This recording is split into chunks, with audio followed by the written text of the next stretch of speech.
একদিক দিয়ে পরিষ্কার হয়, আবার আরেক দিক দিয়ে আবর্জনা ফেলে। এইটাও একটা মানে অন্যতম কারণ আমরা দেখেছি বিভিন্ন জায়গায় কোরবানি হয়তো কেউ সকালে ভোরবেলা শুরু করেছে, কেউ 10টায়, কেউ 12টায়, এবং যখন যা শেষ হয়েছে তখনই তারপর সেই আবর্জনাগুলো তারা করেছে।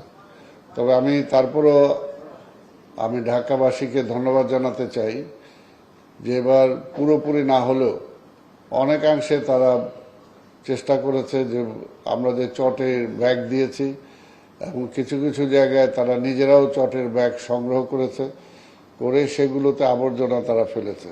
এটা যে একটা ভালো মোটিভ, এটার জন্য আমি অন্তত তাদেরকে স্বাগত জানাই যে ভবিষ্যতে এটা যদি 100% হয়ে যায় তাহলে নগরীর ভোগান্তি আমাদের অনেকটা কমে আসবে।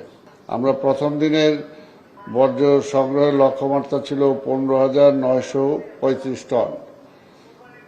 আমরা রাত 8:30 পর্যন্ত সংগ্রহ করেছি 12,684 টন, এবং এটা যদি রাত 12টা পর্যন্ত চলে তা আমরা আশা করি যে আমরা যতটুকু সংগ্রহের টার্গেট দিয়েছি তা অতিক্রম করে যাবে, এবং সেটা অলরেডি এখনো সংগ্রহ হচ্ছে।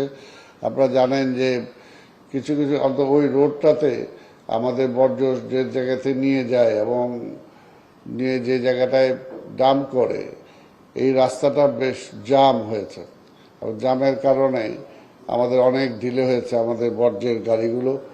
আর দুই একটা গাড়ি বর্জ্য সংগ্রহের তারা আসলে তাদের অসুবিধাও হয়েছে, তাদেরকে চাকা পাল্টাতে হয়েছে, কিছু কিছু সমস্যা হয়েছে, সেই কারণে কিছুটা হয়েছে, যেটা নর্মাল, এটা হওয়াটা স্বাভাবিক।